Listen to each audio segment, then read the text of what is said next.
ये एक सच्ची कहानी है। ये कहानी है सर्वाइवल की। ये कहानी है जिंदगी और मौत के बीच लड़ाई की।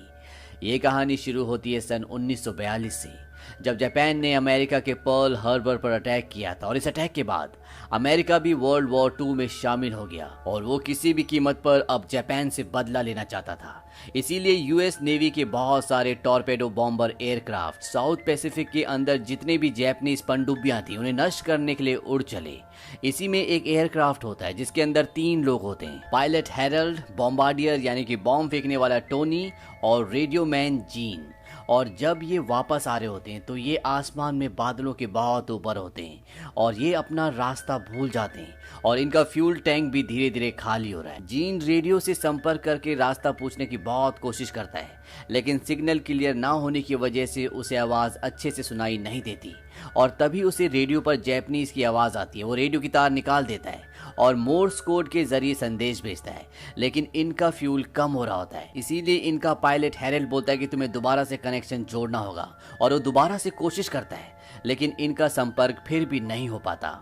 और अब हैरल्ड के पास इस विशाल समंदर के ऊपर लैंडिंग करने के अलावा और कोई भी रास्ता नहीं है और वो अपने साथियों को बोलता है कि तुम सारा जरूरी सामान निकाल लो, हमें अब यहीं पर लैंडिंग करनी होगी क्योंकि पेट्रोल खत्म होने वाला है। और वो उस विशाल समंदर में लैंडिंग करते हैं। लैंडिंग करने के बाद हैरल्ड की तो बेल्ट खुल जाती है, लेकिन टोनी और जीन की बेल्ट नहीं खुलती और अब वो एयरक्राफ्ट के साथ नीचे डूबना शुरू हो जाते हैं और वो बहुत नीचे चले जाते हैं। लेकिन इससे पहले कि ये दोनों एयरक्राफ्ट के साथ डूबते इनकी बेल्ट खुल जाती है और ये दोनों भी ऊपर आ जाते हैं जहां पर हैरल्ड है।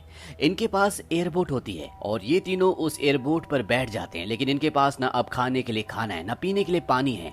हालांकि इनके एयरक्राफ्ट में सब कुछ था, लेकिन ये उसमें फंस गए थे, इसीलिए उसमें से कुछ निकाल नहीं पाए। और इस साउथ पैसिफिक में, इस विशाल समंदर में जिसका इन्हें कहीं भी कोई अंत नहीं दिखता, ये तीनों फंस चुके हैं। लेकिन इन्हें पूरा यकीन है कि जल्द यहाँ पर यूएस नेवी आएगी और इन तीनों को यहाँ से बचा कर ले जाएगी। और ऐसा होता भी है।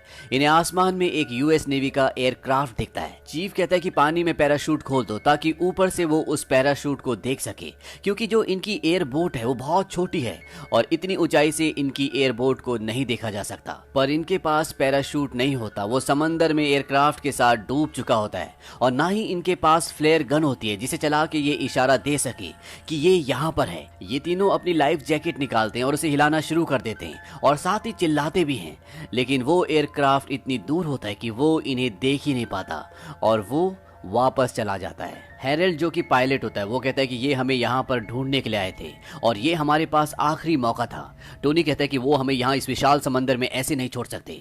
वो कहता है वो बार बार एक ही जगह पर ढूंढने के लिए नहीं आएंगे, यानी कि अब इन्हें खुद ही यहाँ से किसी भी तरह से निकलना होगा। लेकिन कहीं ना कहीं हैरल्ड जो कि इन सब में सबसे सीनियर है, वो जानता है कि ये सब के सब यहाँ पर फंस चुके हैं।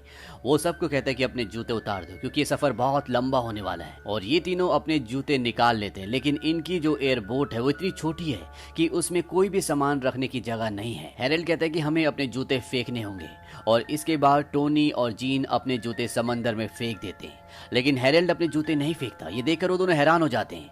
जीन कहता है कि आपने अपने जूते नहीं फेंके।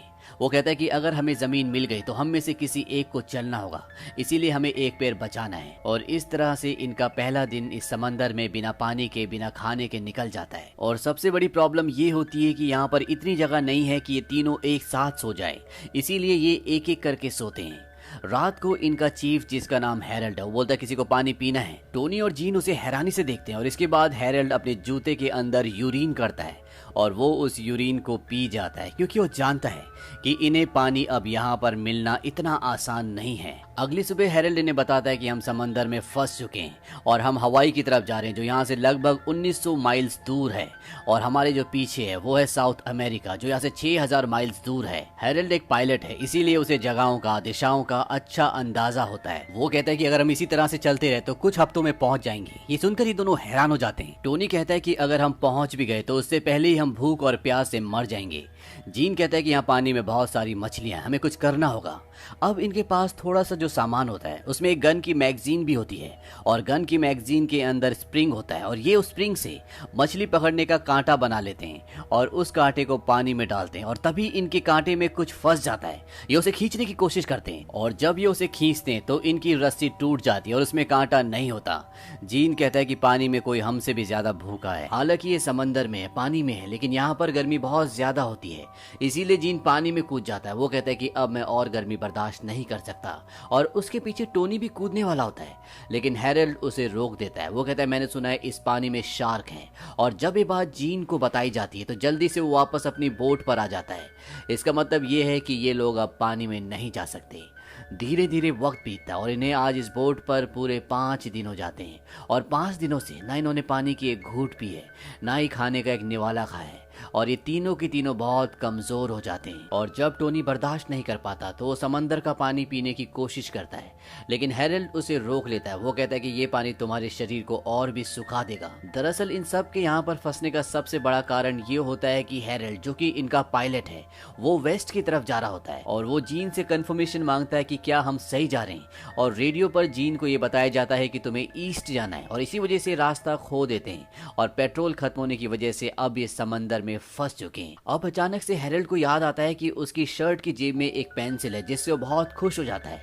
वो पेंसिल निकालता है। वो कहता है कि हम चार्ट बना सकते हैं जिससे हम ये पता कर सकते हैं कि हम एग्जैक्टली अभी कहाँ पर है और इसके बाद वो अपनी राफ्ट पे, अपनी एयरबोट पर ही एक चार्ट बनाना शुरू कर देता है और चार्ट बनाने के बाद जब उसे अपनी स्थिति का पता चलता है तो वो कहता है कि हमें अपनी बोट को हवा के साथ बहने से रोकना होगा और वो लाइफ जैकेट से और इनके पास जो और सामान होता है उससे एक लंगर बनाते हैं जिससे इनकी बोट एक जगह पर स्टेबल हो जाएगी और जब ये उसे निकालेंगे तब ये उसी दिशा में जाएंगे जिस तरफ हवा चल रही होगी और ऐसा करने से उस तरफ जा सकते हैं जिस तरफ ये जाना चाहते हैं।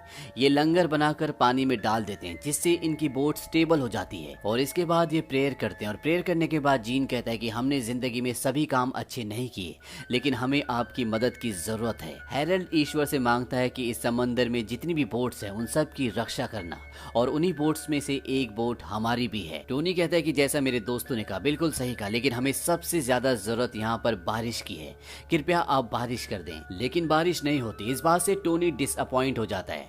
जीन कहता है कि ईश्वर को थोड़ा सा वक्त दो।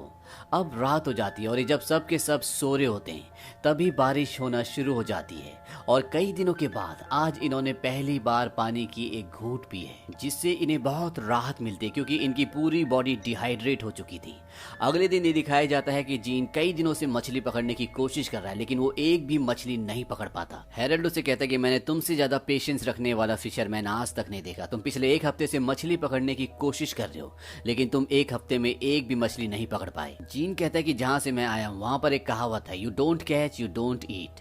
लेकिन जीन अब खुद भी फ्रस्ट्रेट हो चुका है। वो अपनी जेब से चाकू निकाल लेता है। हैरोल्ड उसे कहता है कि मैंने तुम्हें कितनी बार कहा है कि इस चाकू को हमेशा अपनी जेब में रखना क्योंकि सिर्फ एक यही चीज हमारे पास है जो इस राफ्ट में छेद कर सकती है। लेकिन जीन उसकी बात नहीं सुनता और वो पानी में मछली का इंतजार करना शुरू कर देता है और जैसे उसे पानी में मछली दिखती है वो उस पर वार कर देता है लेकिन उसे लगता है कि उसने राफ्ट पर चाकू मार दिया है। वो कहता है कि मुझसे गलती हो गई, मैंने राफ्ट पर चाकू मार दिया। हैरोल्ड कहता है कि चाकू को निकालना मत क्योंकि अगर उसने चाकू निकाल दिया तो पानी राफ्ट के अंदर भर जाएगा और इस तरह से ये अपनी राफ्ट खो देंगे।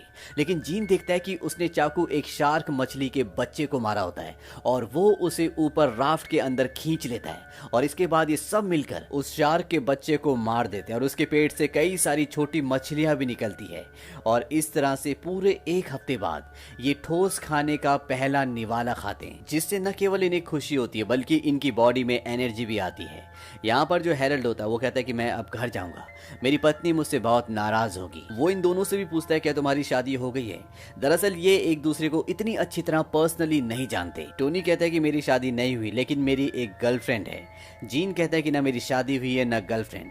टोनी जीन को कहता है कि तुम जब वापस जाओगे तो तुम मेरी बहन को डेट कर लेना, वो बहुत खूबसूरत है। अब जब ये बातें कर रहे होते हैं तब ये देखते हैं कि बहुत सारी शार्क्स इनकी राफ्ट के चारों तरफ घूम रही होती है। दरअसल दरअसल इन्होंने जिस शार्क के बच्चे को मारकर खाया है उसका कुछ खून पानी में भी गिर गया था, जिसकी स्मेल से सारी शार्क्स यहाँ पर आ जाती हैं।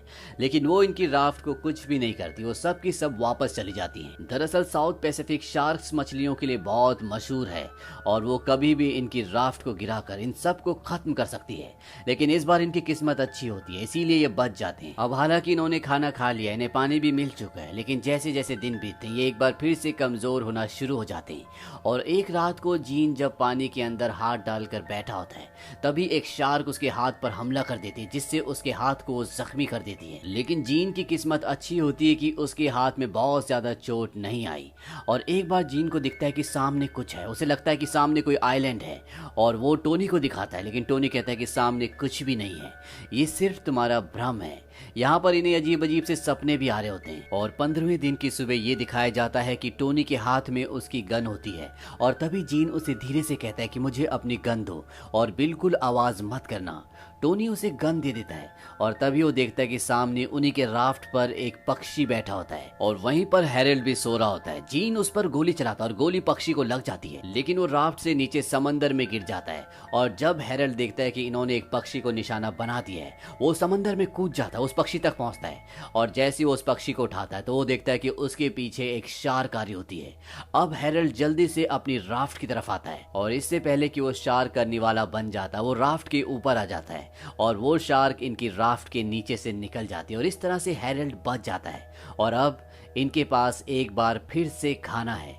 15 दिन में ये दूसरी बार है जब इन्हें खाना मिला है, लेकिन जैसे जैसे दिन बीत रहे होते हैं इसका असर इनके दिमाग पर भी हो रहा होता है।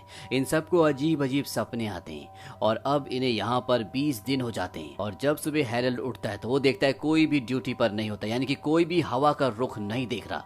इस बात से वो गुस्सा हो जाता है। वो कहता है कि मैंने तुम्हें ऑर्डर दिए थे लेकिन तुमने मेरे ऑर्डर नहीं माने। जीन कहता है कि यहाँ पर देखने के लिए कुछ भी नहीं है और वैसे भी आज तक हमें आइलैंड तक पहुंच जाना चाहिए था, वो आइलैंड कहाँ पर है। हैरल्ड बोलता है कि मेरे दिमाग में एक रफ पिक्चर है और ये सुनकर ये दोनों हैरान हो जाते हैं। वो कहते हैं रफ पिक्चर, यानी कि हैरल्ड अभी भी श्योर नहीं है कि ये कहाँ पर है। जीन कहता है कि तुम्हारी वजह से हमें समंदर में लैंड करना पड़ा क्योंकि तुम्हें पता ही नहीं चला कि हमारा शिप कहाँ पर है। तुम हमें हमारे शिप से बहुत दूर ले आए थे जिस वजह से हम आउट ऑफ रेंज हो गए और इसीलिए हमारी उनसे बात नहीं हो पाई। और हैरल्ड भी एक्सेप्ट करता है कि जब वो ऊपर हवा में थे तो उसे नींद आ गई थी। दरअसल वो कुछ सेकंड्स के लिए सो गया था और जब उसकी आंख खुली तब तक वो बहुत दूर निकल चुके थे, वो आउट ऑफ रेंज हो चुके थे। उन्हें नहीं पता था कि वो कहां पर है और पेट्रोल खत्म होने की वजह से इन्हें समंदर में लैंड करना पड़ा और अब ये तीनों यहां पर फंस चुके हैं। यानी कि इस सब के पीछे गलती सिर्फ हैरल्ड की होती है और हैरल्ड को इस बात का बहुत पछतावा भी होता है। वो इन दोनों से माफी मांगता है, उसकी आंखों में आंसू होते हैं, लेकिन अब ये कुछ नहीं कर सकते। जीन उस मैप को उठाता है जो हैरल्ड ने लाइफ बोट जैकेट के ऊपर बनाया होता है और वो कहता है कि अब यही हमें घर वापस ले जा सकता है। और तभी हैरल्ड को एक आइडिया आता है। उसके पास जो शूज होते हैं वो उन्हें जीन के चाकू से काट कर उनके सोल से 2 चप्पू बना लेता है ताकि जिस भी दिशा में जाना चाहते हैं उस दिशा में जा सकें।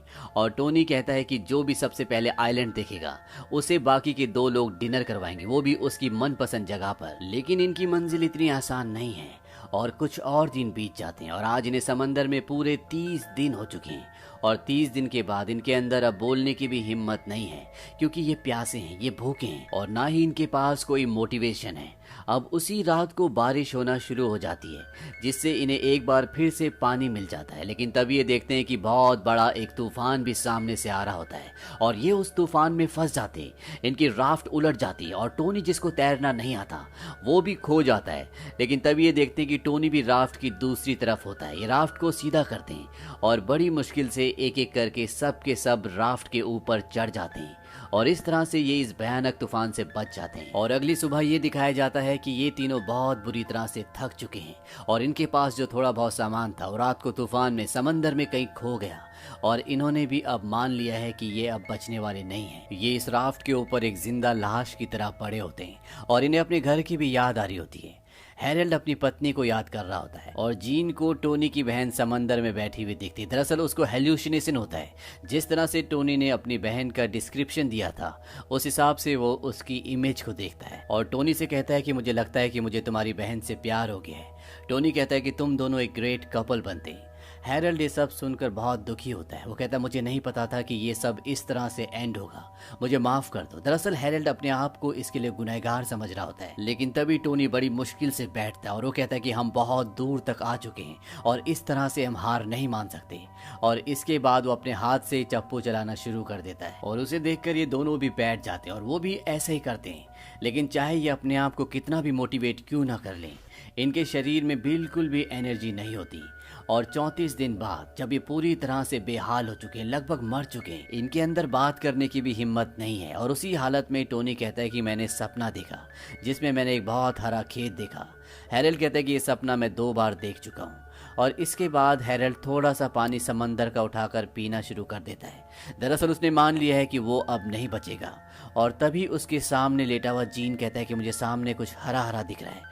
और जब ये तीनों उठकर देखते हैं तो ये एक आइलैंड होता है और इसे देखकर इन सब के अंदर एक खुशी, एक एनर्जी आ जाती है, क्योंकि 34 दिन समंदर में बिताने के बाद आज ये एक छोटे से आइलैंड तक पहुंच गए हैं। और ये अपने हाथों से जोर जोर से नाव को उस तरफ धकेलना शुरू कर देते हैं और कुछ ही पलों के बाद ये तीनों समंदर के किनारे पर पड़े होते हैं। 34 दिनों के बाद इन्होंने धरती को छुआ है, जिससे इन्हें बहुत सुकून मिलता है। यहीं बीच पर 2 झोपड़े भी होते हैं और ये तीनों के तीनों उस तरफ चल पड़ते हैं। और इस तरह से इस मुश्किल सफर को खत्म करके ये तीनों 20 फरवरी सन 1942 को पूका पूका नाम के एक बीच पर पहुंच जाते हैं। इन तीनों की जान इसलिए बची क्योंकि इन्होंने इतने मुश्किल सफर में भी कभी होप नहीं छोड़ी। और होप एक ऐसी चीज होती है जो जिंदगी में आपको लड़ना सिखाती है, आगे बढ़ना सिखाती है। वो आपके अंदर जज्बा लेकर आती है और इसी जज्बे से ये तीनों बच गए। और अंत में बताया जाता है कि इन तीनों ने 1000 माइल से भी ज्यादा का सफर उस छोटी सी राफ्ट में किया था। और हैरल्ड को नेवी ने अवार्ड भी दिया क्योंकि उसने इस मुश्किल सफर में अपने क्रू को बहुत अच्छे से लीड किया था। लेकिन इसके बाद उन्होंने कभी भी कोई भी एयरक्राफ्ट नहीं उड़ाया। टोनी जब पूरी तरह से ठीक हो गया तो उसने अपना करियर नेवी में ही कंटिन्यू रखा। और 1986 में जब उसकी मृत्यु हुई तो उसकी राख को समंदर के ऊपर से छोड़ दिया गया। जीन ने भी वॉर के दौरान रेडियो मैन का काम किया और सन 1946 में उसने टोनी की बहन फ्रांसिस से शादी कर ली। और अंत में हमें इन तीनों की एक रियल पिक्चर भी दिखाई जाती है, जिससे ये पता चलता है कि इन तीनों ने 34 दिनों तक समंदर में कितना संघर्ष किया था। तो ये थी वर्ल्ड वॉर 2 की एक सच्ची घटना जिसमें हैरल्ड डिक्सन, टोनी पेस्टुला और जीन एल्ड्रिच ने अपनी जिंदगी को बचाया। उम्मीद